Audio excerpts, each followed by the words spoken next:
Hey guys, before we get started, we wanted to shout out all of our awesome partners, including Hicks Chicks, Gregg Vet, and all of the awesome partners that you see on the screen right now. Make sure to do business with them, and we hope you enjoy the show. Hey guys, Ronnie Calhoun here with Miss Lou Champion Spotlight. I'm excited to have my buddy, Mr. Glen McGlothin, in the studio today. How are you? I'm good, thanks, man. I'm good. I've been looking forward to this one for a long time. Been wanting to get you in here. Well, thank you. I don't know what for, but I appreciate it. Yeah, I'm gonna be honest with you. This is the first, I think, interview. We've been doing this for a couple of years now. This is the first interview I've done zero preparation for. I said I don't even want to prepare for this. I just want to have a conversation. Well, good. I like them that way. So and me and you always hit it off. Me and you always have great conversations. So I said let's just do that. Great. So let's dive in and let's start at the beginning. I kind of want to walk through chronologically. Okay. Let's go back to whenever you were a kid. Were you born and raised around in Faraday? Or? No, I was actually born in Germany in a town called Gross-Krotzenburg. Okay. Yeah, my daddy stayed after World War II was over. Okay. He was a combat engineer with Patton. So he decided to stay over and help rebuild Germany back because he had married my mother. And all three of my brothers and I were born in Germany. And so in 1950, though, he had broke his leg working on a bridge. A girder fell and hit him. And so he got out of the service and decided to come back home and went to barber school in New Orleans. So we lived in New Orleans for about a year and a half.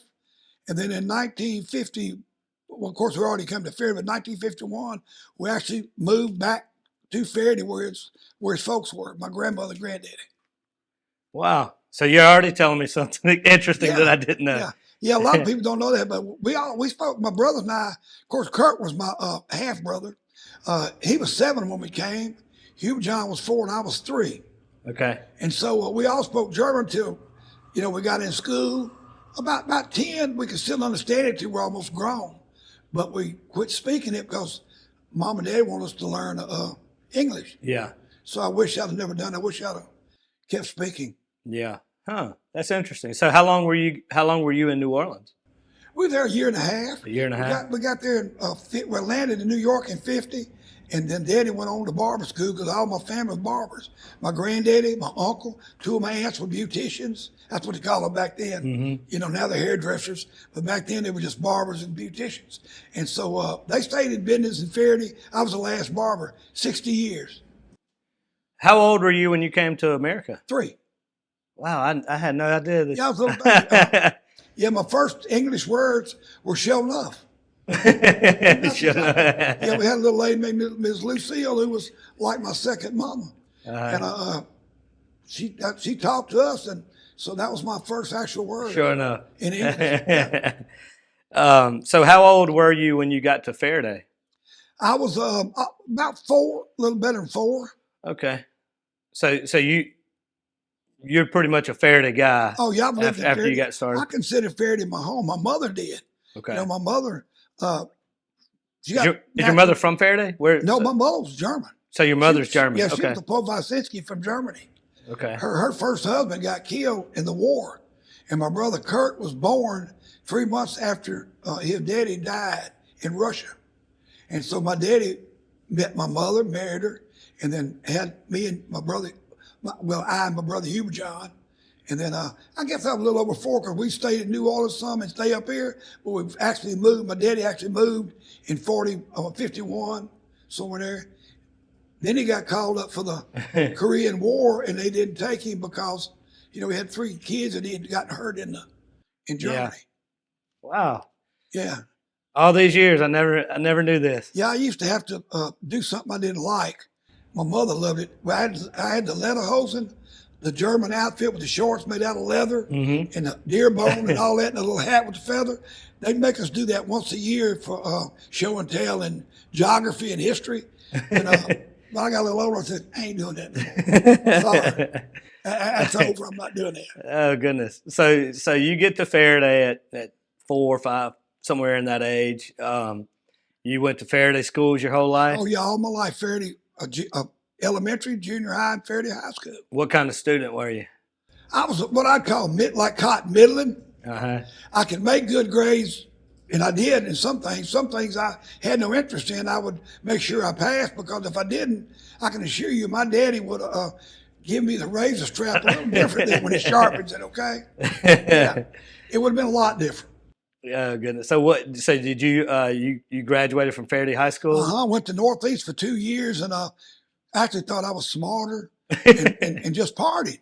And then I got drafted, and that was my wake-up call. So you graduated from Faraday in 65. 65. Left Northeast at 67. I didn't leave. They asked me to leave. So back then, you didn't enroll in the military. They called you and said, "Hey, you're right." You're They drafted me. They drafted you. Yeah, I was eligible for the draft. Yeah. Funny thing is when the number, what do you call it, lottery number thing came out, my number was in the 250s area. I would have never went. But it's all right. My brothers went and I went. All my daddy, his brothers, my granddaddy all fought in the war, in the Army, every one of us. So I was fine with it. I want to talk more about that in a minute, but let's back up to your growing up in Faraday days. Tell me what it was like to grow up in Faraday in those days, and tell me about some of the people that you remember throughout school, whether it be teachers or friends or people just have an impact in your life. Well, actually, I love Faraday. Everybody's ever lived in Faraday loved it. Mm-hmm. It was one of your typical, I used to call it the Mayberry of Louisiana. Mm-hmm. When I got older and just looked how things were going, because you knew everybody. Everybody knew you. And of course, I knew Jerry Lee and Mickey and all them, because I lived right 1 block away from them. Yeah. All of them. We lived on Mississippi Avenue. We also lived on the corner right by Mr. Lee Calhoun, was their uncle, who was their benefactor, who bought the first pianos for them and all that. And were those guys a little bit ahead of you in school? Oh, no, they were. Let's see, 86. I'll be 76 this year at the end of the year. And so they were 10 years older than I was. So you kind of looked up to them. I thought they were great. Yeah. First time I ever heard Jerry play on the piano, I said, boy, I need to do that. I like that. Of course, I was too lazy to play piano. I think you did all right there. Yeah, I tried. Yeah. But now then teachers, Mr. Ernest Davis and Mr. Joe Quimby probably had more to do with me being a patriot than anybody, because both of them were in the Army. And Mr. Woody Davis, who's a long-term mayor. I wound up being a barber. I wound up cutting all the people that taught me, all the men that taught me in school. I wound up cutting all their hair. Even though I had long hair, which they didn't like, but I said, hey, I put my time in. Yeah, that's right. My hair is my business. That's right. I've done mine. That's right. Yeah. So you know me about anything, but not my hair. Yeah, that's right. So that's some of the teachers who kind of made an impact on you. Well, they taught history. All of them, and geography and all that. That's why I liked them so much. They taught the stuff that I loved. And that's why I went to Northeast. I was actually going to be a history teacher. Okay. Because I loved it. Let's talk about a little bit. You touched on Jerry Lee and Mickey and all those guys. Jimmy Swaggart. David Beatty, the other preacher. I knew him real well. Matter of fact, I lived across the block from him, 1 block from Jerry, and 5 blocks from Mickey. Mickey lived right beside my grandparents. So what were those guys like? Did they treat you? Were they good to you? They were just kids. I mean, just teenagers. Mickey and Jerry Lee would probably do just about anything that they'd try anything. Jimmy knew he couldn't. I mean, he knew. See, because my grandmother and all my aunts and all went to the Assembly of God Church with Mickey. My family, my dad and us, we were the only one raised Catholic. Okay. So we'd go to Mass at 9 in the morning, and we'd actually sleep through it. I'm sorry to say that. Because, Catholics can't sing. I love them. I'm a Catholic. Please don't get mad at me. It's all about humming, and all that.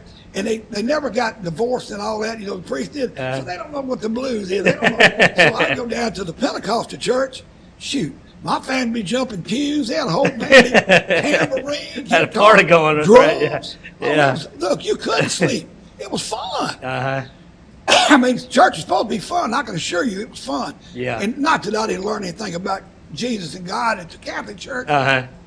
But down here, it was I just felt it was just, I'm gonna say it again, it was fun. Yeah, the music got you. The music. That's what got me. That's when I really started liking music. Yeah, because I saw Jerry Lee and Mickey have been playing church. Yeah, well, it's hard to compete. Look, in hindsight, it's hard for another church to compete whenever you've got young Jerry Lewis and young Mickey. These guys are going to go out and change the world in music. Right, yeah. Well, we went there until we were teenagers. Till my grandmother and granddaddy passed away, both of them.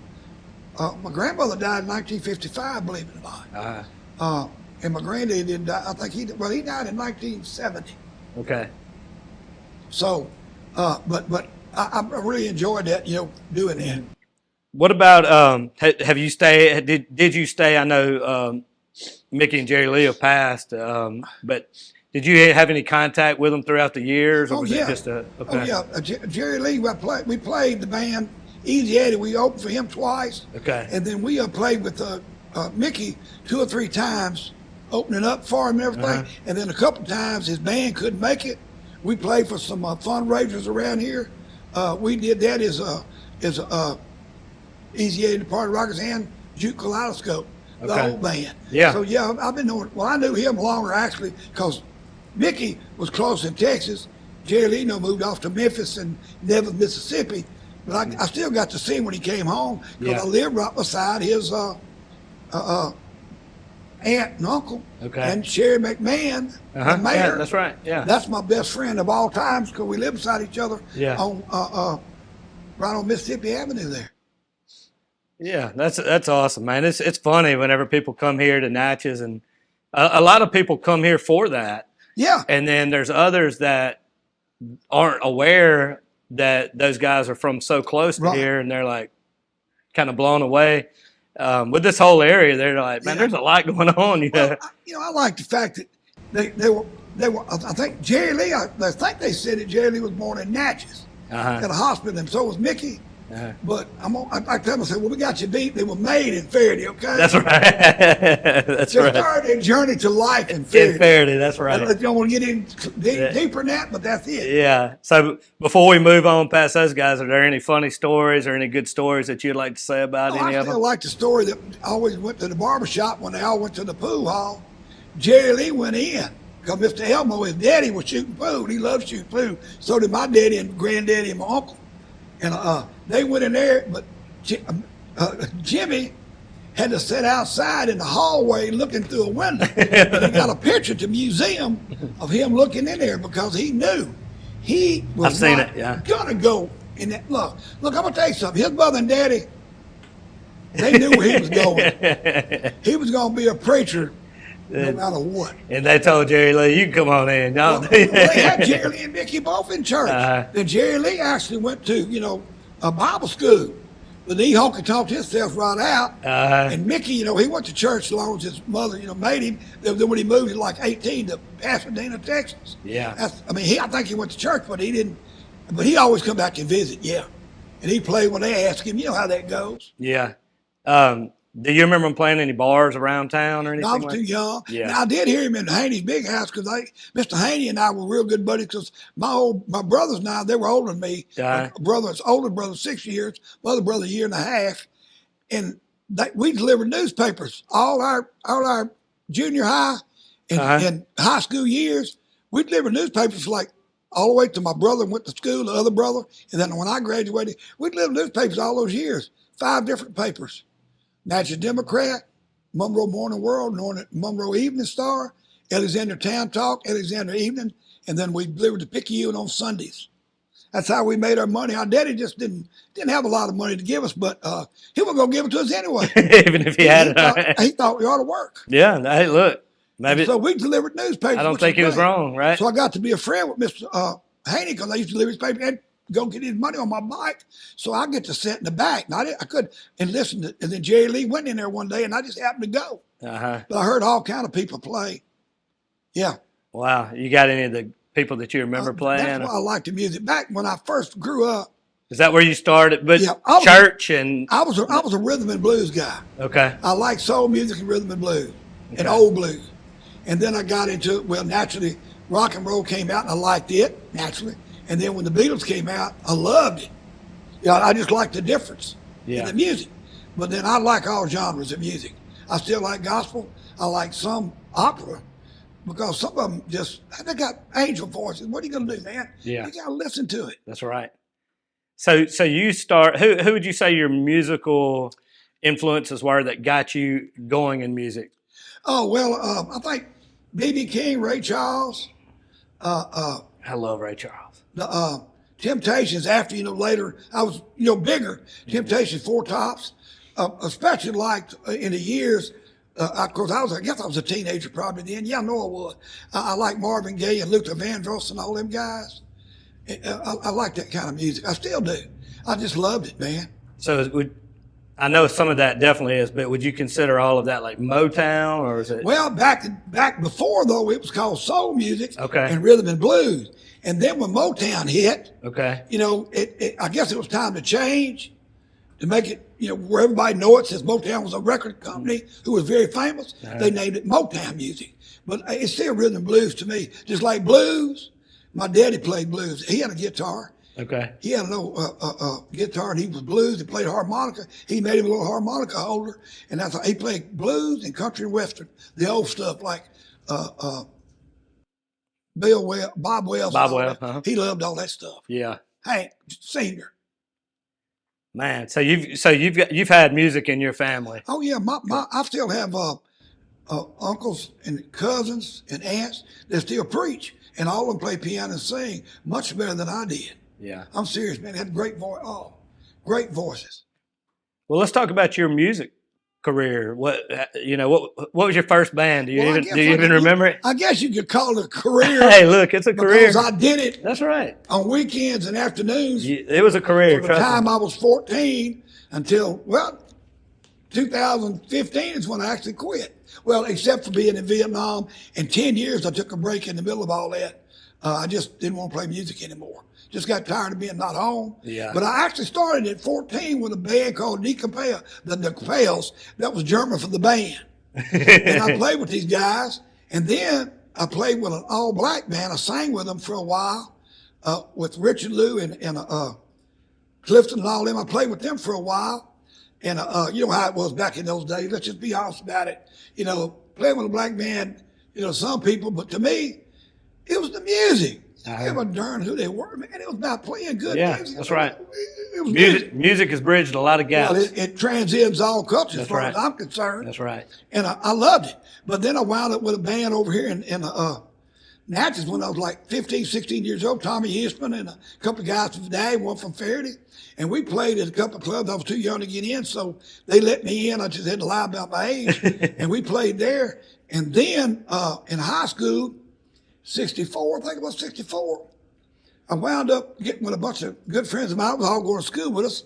And we named ourselves Juke Kaleidoscope. Johnny Silby, our keyboard player, came up. He said he saw it in the dictionary. A Jute is a Swedish warrior, and you know what a kaleidoscope is.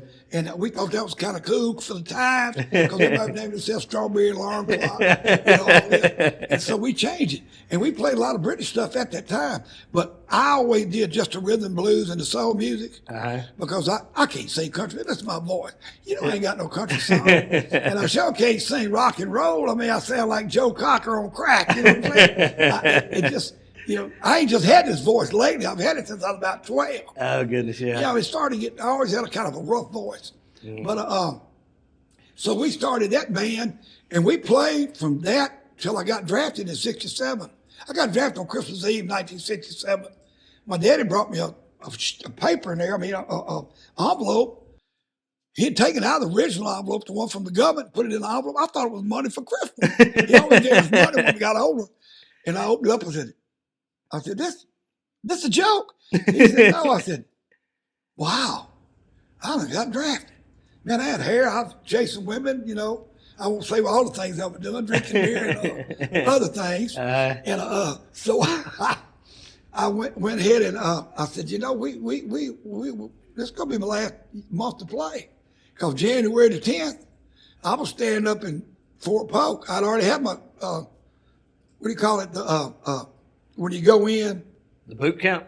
No, when you whatever you call it, had my physical and all that stuff. Yeah. Yeah, I'd gotten drafted. I went and had all that, and I passed it. Of course, there was all kind of guys my size, 145 pounds.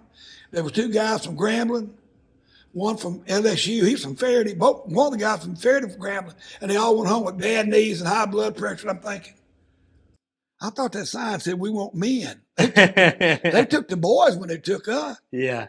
I'm serious. Yeah. And so that's when I quit that band. Okay. And then when I got back from Vietnam, I didn't start playing again till 75. And that was that? I played with Juke High School again, except it was Gary Caldwell and a whole bunch of different guys. So that band was still going all those years later. Wow. Some of them still play, so I played with some of them. But then I quit in excuse me. That was them I played with before. 75 is when I quit altogether. Okay. 85 when Gary Caldwell called me, who said, he just got through playing with John Fred and them for years. John Fred and the Playboys from Baton Rouge. And he said, you want to play music? I said, well, I like to do it. He said, well, look, we're just going to do it every once in a while, you know, as a side thing, because we still want to play music. He said, I've got guys going to play we've all played with before. I went, yeah. I said, I could do that. I said, what we're going to do? He said, oh, we're going to go back and do all the classics. He said, nobody around here's playing 60s, 70s, all that stuff. So we're going to play it. I said, well, that'd be great. He said, yeah, matter of fact, you can do all the old songs you used to do. I said, well, I can do that. Well, we started out like that, and then before long, we were playing every weekend except Christmas and, well, funerals. Actually, you know, missed one playing. We'll go to my daddy's funeral and Gary's daddy and Ed Shealy's daddy, who was actually Easy Eddie. I wasn't Easy Eddie, I was Glen. But they always called me Easy Eddie because I was the front man. Yeah. Which made no sense. They just called me Glen, but they didn't. And so we started that band in 85 and quit in 2015. Oh, wow. And we wound up playing over 3,000 gigs. And for 30 years in the band, we had been together 30 years. We had 4 piano players,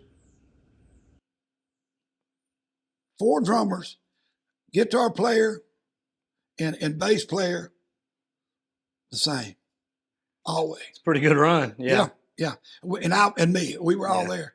And so we played 30 years in a row on New Year's Eve, played before Christmas because we played a lot of these Christmas Santa Claus parties in Natchez, and other country clubs would have them on Christmas Eve, and we did that as long as we were home for Christmas. And so we did that for 30 years. And just, actually, I was losing my voice. Yeah. And in 2015? Right. It was time to go. Yeah. And Gary, they were all wanting to go. And Gary had another gig. He had started playing some because we wasn't playing it. You know, we started kind of slowing down. And so I got where really, you know, it was right for me to do it. Yeah. What would you, if you had to look back and just say what's your favorite memory, or maybe not a particular memory, but just your overall, what's your favorite thing that you got from those years of playing music? Entertaining people, because I'm a clown. I was a big mouth in high school. You know, that's what they called me. And then when I was in the car club and all the other side things I did, I earned a nickname as Mouth of the South. So I'm not, you know, I've never apologized because this is me. Yeah. I'm never going to change it. This is who I am. God made me this way, and this is where I am. I'm outgoing. I like to meet people. I meet people on the street I've never seen before, but I still speak to them. Yeah, that's right. What's wrong with that? So I love being in front. And I love it. Besides that, I'm going to be honest with you. Every guy I played in the band with, great musicians, but they wouldn't move. They all stood like they were standing in concrete, except for Fred Parker, the drummer. Jerry Williams is great. They'll move because they're drumming. But Gary moved a little bit, but the other guys, they just stand there. And I said, you know, somebody got to move. We got to entertain. And I didn't mind dancing in the first place. I had a little bit of rhythm for a white boy. And so I danced. Yeah. And so, you know, that's what I enjoyed. Now, I really enjoyed playing for high school proms, high school old reunions and stuff. And of course, I liked all the gigs we played. I just loved playing. But those were memorable because we were playing music to people that already heard it, went to school with it, lived it. That's right. So that was the best to me. Yeah. That's awesome, man. I know y'all had a great run. I mean, I've heard so many great things about those days from family members and just different people. Let's go back to let's step back to that day that you got that letter from Vietnam. Well, let's talk a little bit about your. It was Vietnam, or you just tell me. My Army experience at college. Yeah, let's just go through that. You know, I got drafted when went to Fort Polk, or as we call it, Fort Puke. It was old 1941 buildings. Because, see, they still had the World War II buildings up. So it wasn't the most best accommodation you'd ever seen. But we went. Well, I went to basic training there. Well, I'd had, believe it or not, ROTC at college. Even though they wrote me up for so many demerits because I was growing my hair out, I wouldn't cut it. I said, look, I might get drafted, I might not. I said, well, if I do, I'll get a haircut then. I said, what do y'all want? I'm in college. Yeah. I'm not a soldier. Yeah. He said, well, but I knew how to hunt.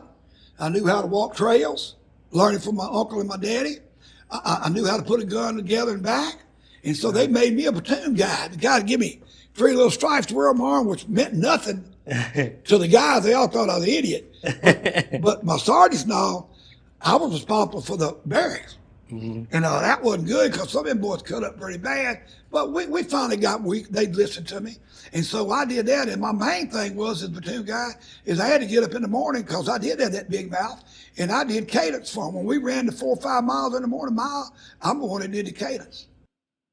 And I had a southern voice, so everybody liked it except the guys from Rhode Island and California. They said they couldn't understand nothing I said. I said, well, that's unusual. I said, that sounds good to me. Of course, he said, park the car. And he'd go use guys from New York. And I'm saying, surely y'all can understand me. Good gracious. But then, and luck would have it, I did so well in basic training. That's not bragging. It's, I just tried to do good because my daddy, they expected it. It was important to you. It was very important to me, especially being a patriot. I was a patriot. I wanted to be, still am, always will be. But then look what have it, everybody got their call of duty. My MOS was infantry. Well, I wound up going to advanced infantry training at Fort Polk at Tigerland, the one they did the movie about. Okay. And yes, it was, believe it or not, Leesville, Louisiana, in that area, had as much to do with Vietnam as far as weather, terrain, all that was close. High humidity, rain, hot, and that's where we trained. And so I wound in up Leesville. Yeah, I wound up getting a PFC, but when I left basic, I was one of the guys that got a PFC stripe. I know I got a picture of 5 of us, 5 young African American guys and me. They were my good friends. They were all from the South. And we all got our PFC. So when I went over there, they wanted me to still help them with cadence. And so I did that while I was going to basic training.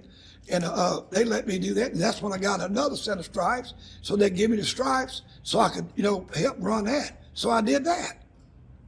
And of course, I wasn't special. Now I did everything everybody else had to do, Those things were just, I call it salad. They were just on there. I could look at them and go, hey.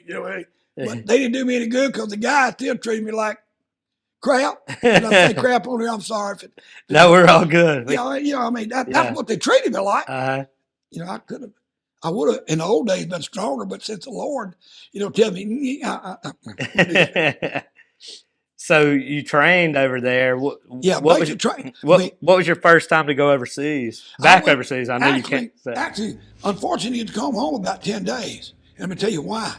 1968 was the most soldiers ever sent in 69 sent to Vietnam. It was also the most casualties that were there in 68, 69, because that was Tet Offensive. That's when we actually fought more Viet Cong, North Vietnamese than we did Viet Cong. And so I wound up being a sergeant when I left there. But that's what I did. I walked point, which you know what a point man is. He's the guy out in front. I had to walk the trail, mark the trail, look for signs. And so if I saw a sign, we'd get off the trail because we didn't know if they was booby trapped or not, which they did that a lot. Bombs, they made from our stuff and punji sticks. Or I'd walk rear, which I had to walk in the rear, and that's when you learn how to walk backwards. Now, a lot of people would walk and turn, not me. I learned how to walk backwards as good as I did frontwards. Yeah. Because Glen wanted to be able to see. You know what I'm saying? If you ever ask me if I'm scared, you betcha. Anybody says they ain't, did not go to Vietnam. Yeah. I can't even imagine it. Just reading about it and seeing pictures, and it's a tough generation. You guys were Well, it wasn't as Yeah. tough as World War II, though. Yeah, they were That's the the greatest generation. the greatest generation. That's right. And I don't think I could have went through that one. I really don't. Now, this one's tough enough because you didn't know who the enemy was. At least my daddy used to say, well, I knew who the Germans were. I knew who the Russians, whoever they were fighting, so I knew who they were. Tags, he made all those, North Africa, all of them. Said I knew who they were, but over there, look, we was in their backyard. Yeah. Of course, like I say, it was familiar with Fort Polk, but it wasn't Fort Polk. It was still their country, and they knew what to do. So they had an advantage. But, but we were the search and destroy, so we helicopter rode everywhere we went. We stay out 28, 30 days, come back for 3 or 4 days, and then we had to pull a guard on a gun battery. So we didn't actually go back to the rear like everybody thinks you go back to the rear. We went to another job, but we rested, got some food.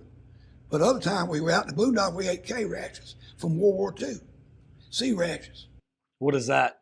Those are canned food. The little meals? Yeah, but no, the little meals are MREs. They came up later. I done lived Vietnam before they ever had MRE. So these were in a can? The old food was in a can. You had a can. You ever see the can open they got?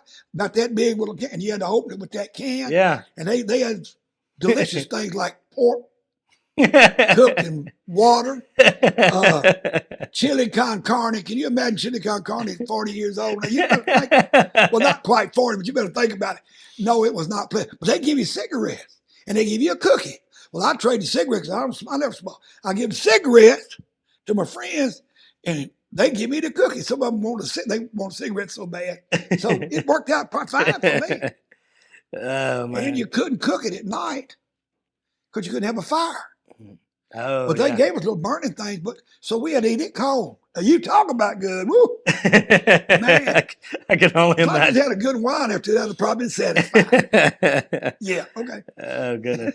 What would you say? I'll stick with the same theme that I asked you earlier with your military days. What would you say that your overall experience was, and what is your overall memories and things that you took away from that?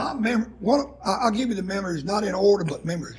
Okay. One of my memories and greatest memories is that I didn't live with some of these guys but a year.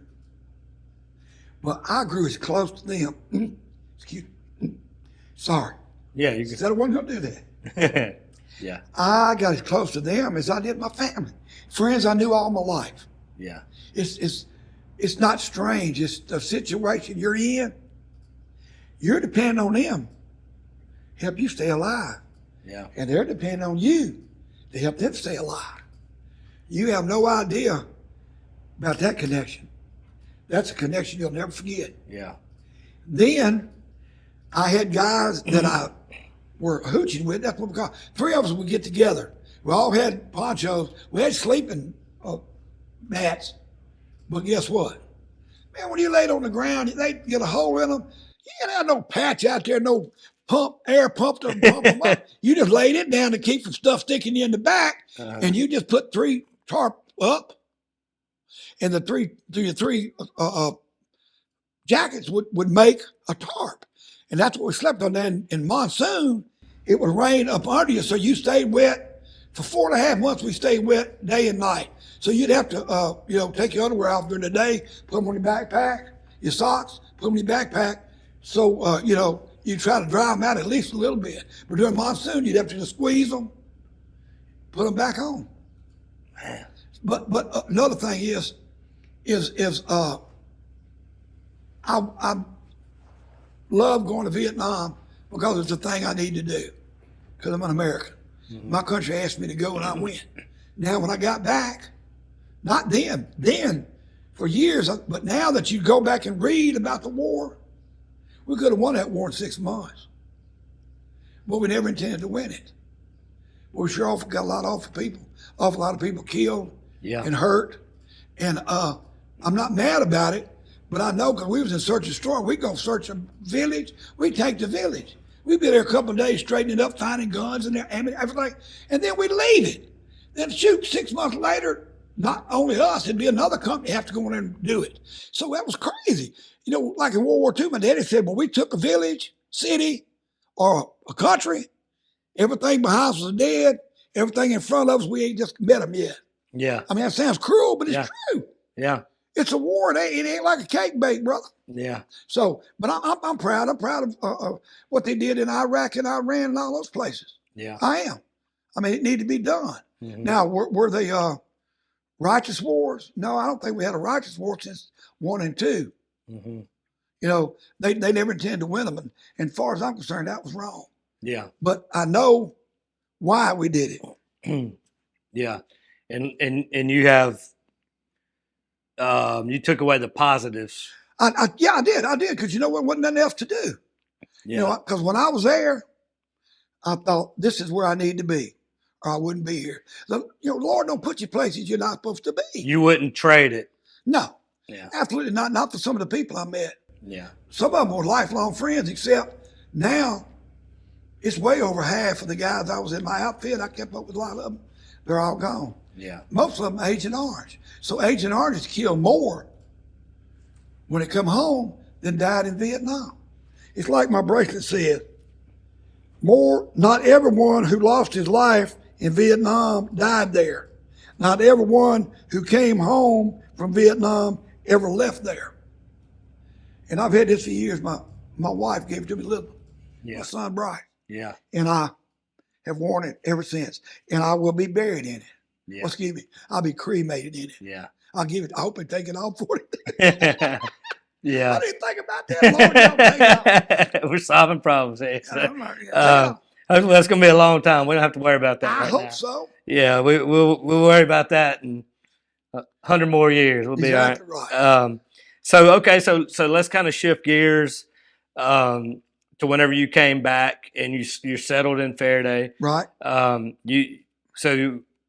You were the barber first, right? I was a barber and still playing music. So let's talk about the mayor and the barber and all that. What order did all those things? Well, How did all that happen? I was a barber from 1971, halfway 71, towards 72. After I went to work in my daddy's barbershop in 72. Okay. Well, I got to cut so many people's hair, even though I still had long hair. They would let me cut it because I wasn't a bad barber.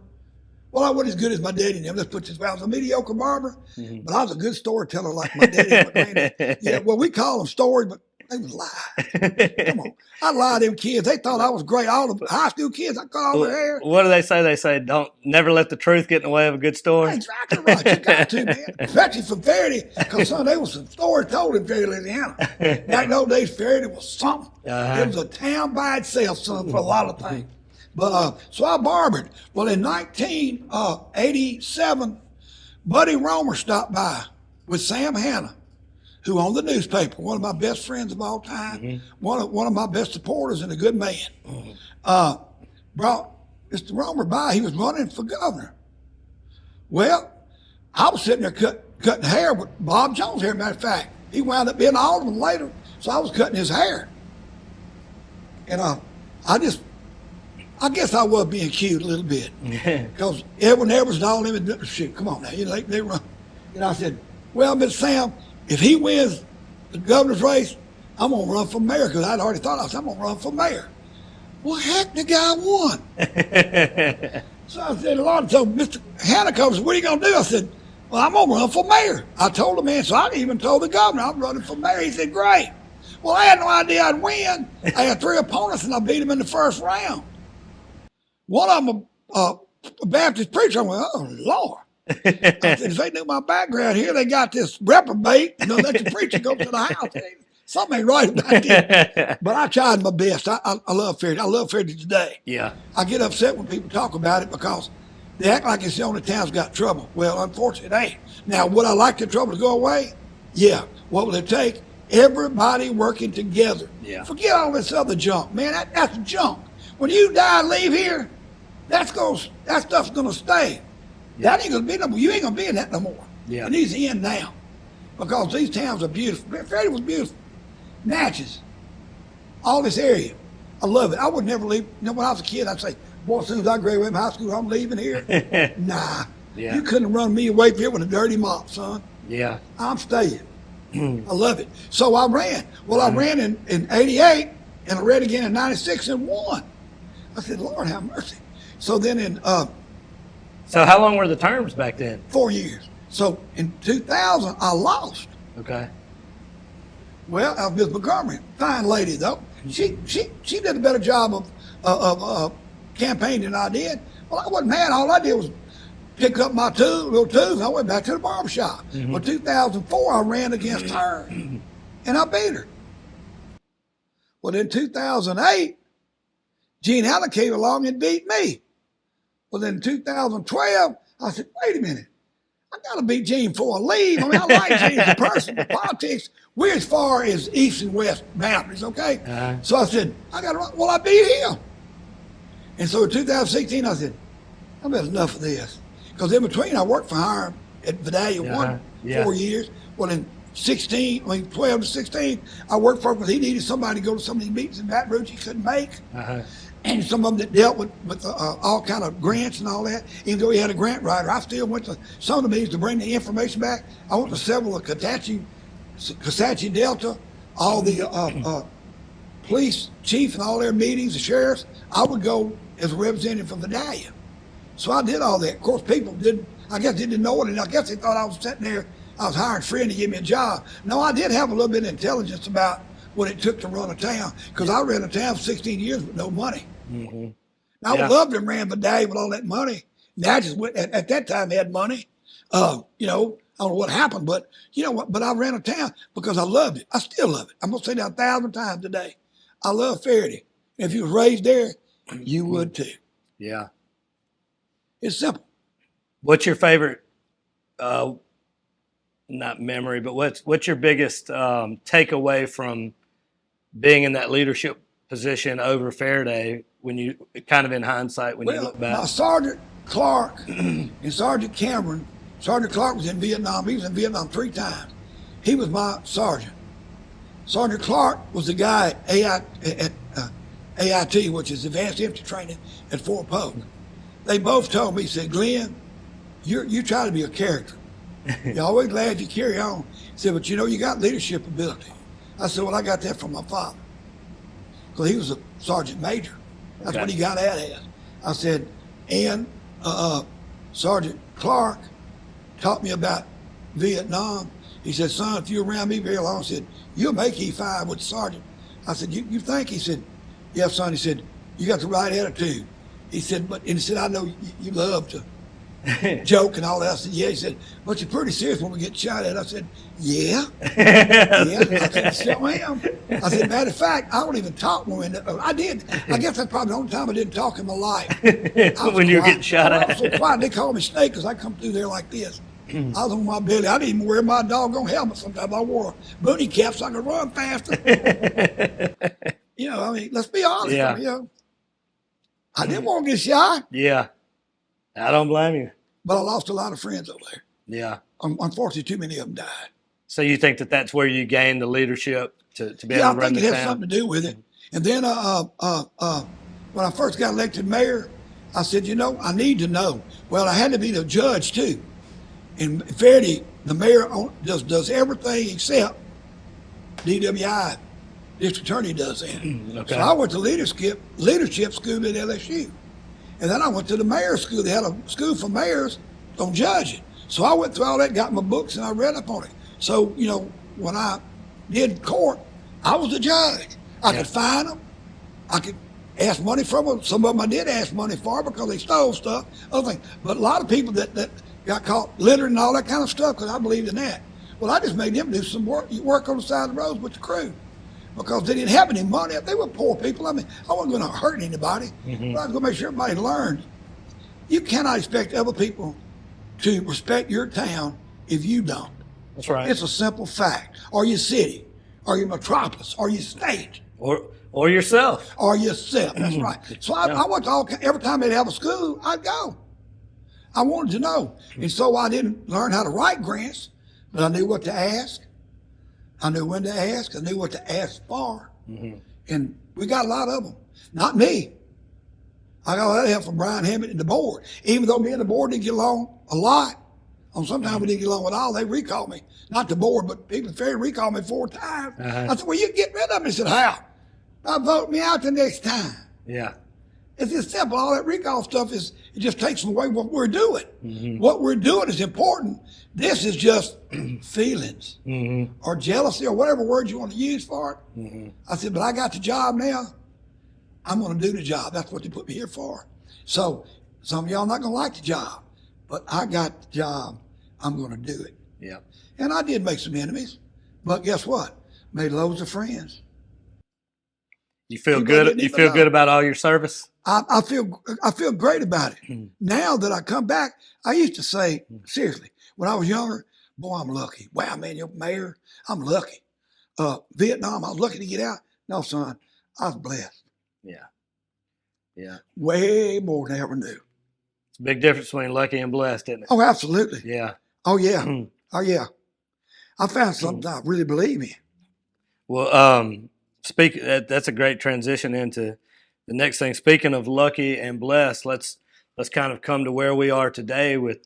Tell me a little bit about your family and where Glen McGlothin is today. Well, right now, I'm doing well.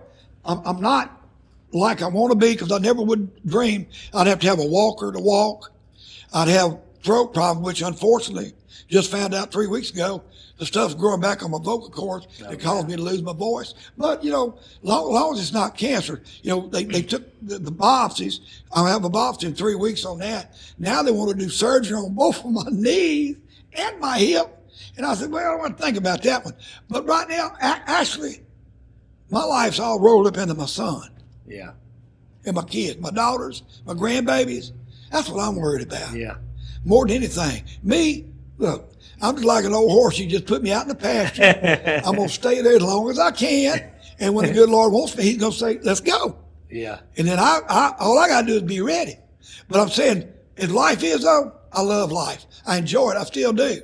I don't rant on Facebook. I don't gripe on Facebook. I try to be positive, happy, because I am. But I just never dreamed that I would be. I used to say when I was 18, I thought 40 years old, shoot, them folks need to be an old folks home. Well, I didn't know I was going to get here.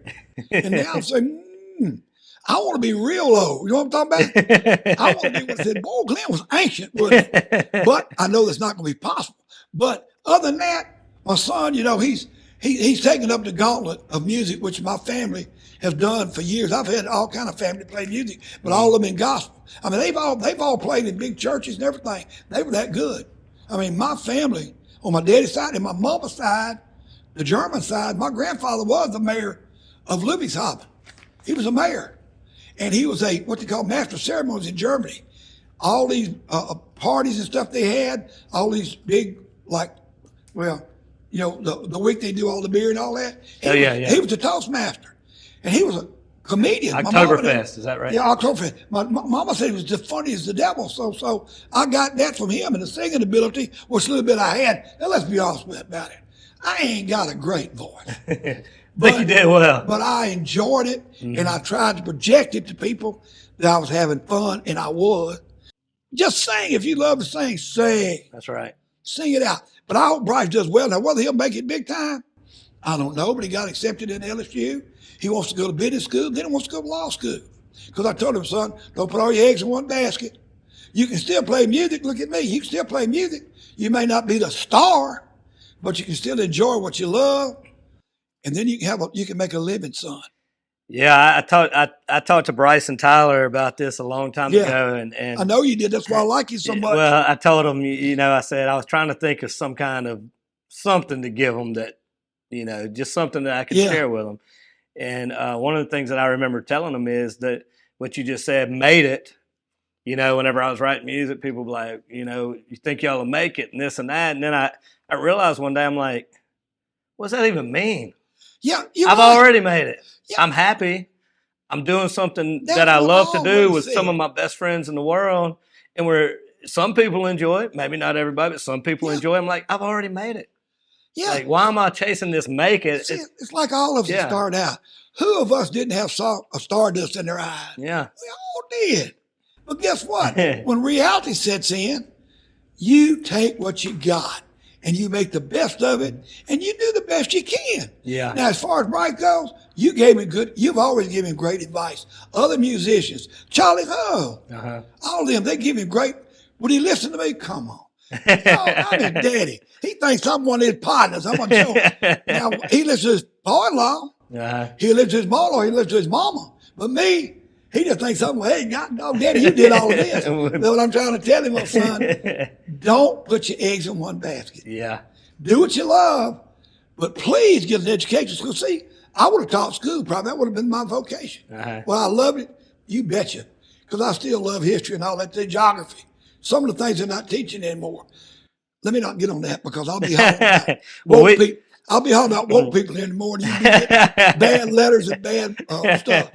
But, you know, just the made it thing is, you know, whenever I go see Bryce play and I see you guys there to enjoy it, I think back with my parents coming to our video release or whatever, and I still got this picture where we're at a table at Walk-Ons in Baton Rouge, and I'm standing up. I've got my arm around my mom, and my dad sitting there with a big grin on his face.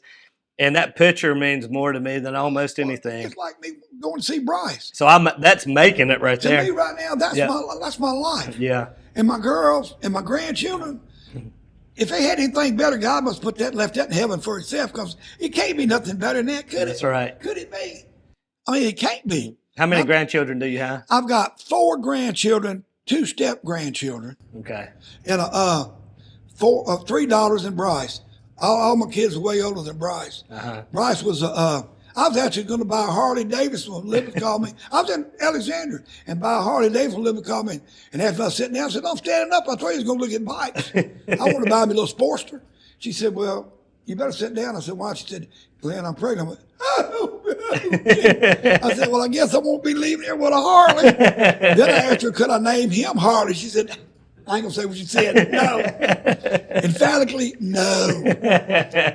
So, but we did name him with a B because, you know, all my daddy and my aunt, oldest ones, Barbara, Boyce, Buford, Billy, Joyce, Bobby. No, not Bob. I'm sorry, that's when it ended. And then I named him Bryce. So you got to put a B in there somewhere. Yeah. Because the first 5 kids in that family are all B. Well, they're all good kids, and I don't know if I know the grandkids, but I know some of the kids. Yeah, well, my oldest daughter's the only one lives here. She lives in Vidalia now, but she lived in Clayton for years. Yeah. And went to school in Monterey. Yeah. Yeah. Well, is there anything else you want to hit on while we're here? Is there anything else? No, I just thank you for doing this. I don't know how important this would be to other folks, but I just want everybody to know that I still think about them. Even though I don't leave very much from out at Wiseville, I call that God's country. Of course, I call this whole area God's country. I mean, Lord, I'm like my granddaddy. I asked my granddaddy, have you ever went anywhere? He said, well, I went to Sicily Island one time, said I came back and said, boy, the world's too big in all directions. I'm just going to stay in Faraday. So, I guess I'll just stay in Faraday. Yeah. Well, Wiseville, that's Faraday to me because half the kids in Wiseville went to school in Faraday. Well, I think that a lot more people are going to enjoy this than you're giving yourself credit for. There's a lot of people that, I'm telling you, this is one that I've been wanting to do for a long time. Well, thank you. And it means a lot for me to be able to sit down with you and do it because I've always looked up to you and admired your positivity and admired you from a music standpoint and just as a patriot and a man in general. Well, I feel the same way about you because, you know, you're one of those young people that kept bringing it on. Then all these other young people are bringing it on. There for a while it was a law, man, because I can show you 40 bands right now. Every one of us with gray-haired old men playing music. I was going, where's the young people? I mean, it wasn't around here. Now, other places it probably was, but not here. But I loved it. And I love the song y'all did, Louisiana. Oh, my God. I mean, you know, I love it. Like Bishop Gunn, boy, I had high hopes. You know, I love those guys. Yeah. I said, these guys are going to make it. Yeah. And I'm going to tell everybody I knew it. I knew them first because they played with us one time at a wedding. We let them play 4 or 5 songs. I said, Gary, these boys are going to be good. I like them. I wish they could have traveled with us and played. They had a great run, too. There's a lot of talent around here, man. Well, Kevin Dukes is from here. He played with from Michael Jackson on up to Randy Jackson, all up. And then you got Glen Ballard, who wrote, some of the songs with Man in the Mirror, helped Alanis Morissette write all the songs. Yeah. Do you know Mr. Glen? Or I know Glen well. I knew Kevin. See, I used to come over to Natchez and play music I played with a couple of guys from Natchez in the old days, like 61, 2, 3, 4. I was just young, but my dad bring me anywhere I wanted to go play music. So I was in a little band. We never did anything, but we played. Yeah, Ray Kimbrough from here. Yeah. I saw Glenn was, I don't know him. I say Glenn like I know him, but I don't. I saw where he called him Glenn. I've never had the pleasure of meeting him yet, but I saw where he was recently nominated or given a big songwriting award. He was nominated for one of the songs he wrote in golly. He actually just won. He was given some kind of award for songwriting. Yeah. Yeah, he won a bunch of those. Yeah. But now he wrote one of the songs from the movie Polar Express. Mm-hmm. Yeah, yeah, he's great. Yeah, and Kevin Dukes is he's played with everybody from Elvis Costello, all of them. I knew him too, because out back in Natchez they were just teenage guys that knew music, but very good. Both of them are brilliant. It's amazing how much talent and how many people has come from this area. And lastly, and then I'll let you out of here because I know you're busy. I'm busy shying the seat of a couch with my butt. Okay? But lastly, the last thing, because we are talking about the music and the talent from this area and everything. Way back too. All the way back to the 1900s, this area right here had music. What do you think? And I've had this conversation with people, and I truly believe these river towns. Oh, what is it about the water? It's something about Muscle Shoals. Well, this area, it's something about that water. Do you feel that way also? I don't want to hurt the rest of the country's feelings, but if you lived on this muddy Mississippi anywhere around it and ate some of the food, and I love Louisiana food better than any food in the world, but also like Mississippi. I like Arkansas. They got good food too. Of course, Louisiana to me is the best in the West, but ain't our fault they never drank out of there or waded in the water. Ain't our fault they ain't got no blues in them. I'm sorry. Yeah. We got blessed as anybody because it's in us. I swear it's just like the marrow of our bone. It's in us. Yeah. I don't care what nationality you are. I don't care where you're from. I don't care who you are. We got rhythm in our soul, brother. That's it. It's in us. It's it. And so that's just the way I feel about it. Yeah. Well, that's we were just talking about Muscle Shoals and then the Mississippi and all these little towns with these little rivers coming through just seem to produce so much creativity. I've been to some pretty good concerts over my days. Saw James Brown, saw Stevie Wonder, saw the Four Tops, saw them guys. Mm-hmm. But where the best music I ever heard was? South Louisiana, the Cajun music. Those people have so much fun. Mm-hmm. And then go to Cleveland, Mississippi, Indianola, Clarksdale. You can get the best music you've ever heard for $5 and sometimes $0 that you're ever going to hear. Yeah. Real music. That's what I call that real music. Uh-huh. From the heart. There's a difference between singing and singing. It sure is, brother. It sure is. Now, of course, everybody's always asking, Glenn, why do you talk like this? I said, well, now it's because I've had all that throat problem. I had to stretch my esophagus and all that stuff. I said, but because everybody smoked, I didn't. Mm-hmm. But I ate a lot of other people's smoke. But the biggest thing is that I think I talk so much. My daddy said I was vaccinated with a phonograph needle, and I've never stopped turning. And so I think that's what did it. But I had like a hoarse voice in high school, junior high. And everybody said I sound like Froggy on the Little Rascals. Remember the old Froggy? Oh, yeah. That's who I sounded like. So I guess I ain't going to change. I'm probably going to be like that for too long because I don't ever stop myself. So, well, man, I sure do appreciate you coming out. Look, I thank you for even having the interest. Yeah, no, we could do this for hours, but I think that I hate to say that, but I can too. Well, look, I appreciate everybody watching this, and I usually say at the end, I hope you guys enjoyed this as much as I have. But in this case, I'm going to say I know if you've stuck to this, I know you've enjoyed this as much as I have. So thank you for watching as always. Thank you to all of our awesome partners who make these interviews possible. Just God bless everybody out there. And as always, Have a champion day.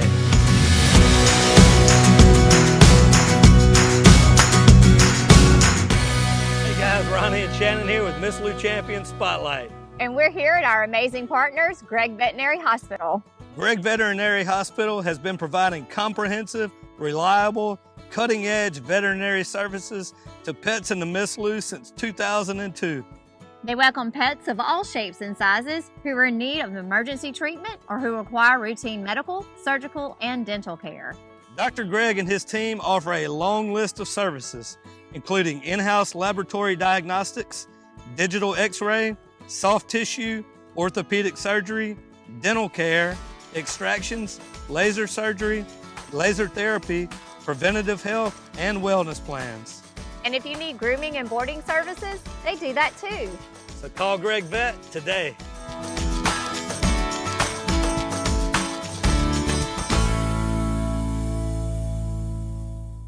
Hey guys, Ronnie and Shannon here with Miss Lou Champion Spotlight. And we want to tell you about our amazing partners, Concordia Bank and Trust Company.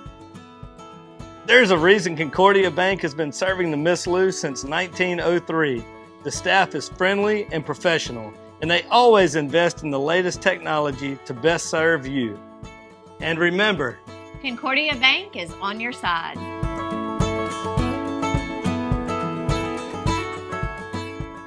Hey y'all, it's Ronnie and Shannon with Miss Lou Champion Spotlight. and we want to take a minute to tell you about our awesome partners, Miss Lou Family Dentistry. They have a professional, friendly staff, and they always have the latest technology to take care of you and your family. Miss Lou Family Dentistry has 3 locations here in the Miss Lou. So schedule your appointment today to go visit the champion team at Miss Lou Family Dentistry.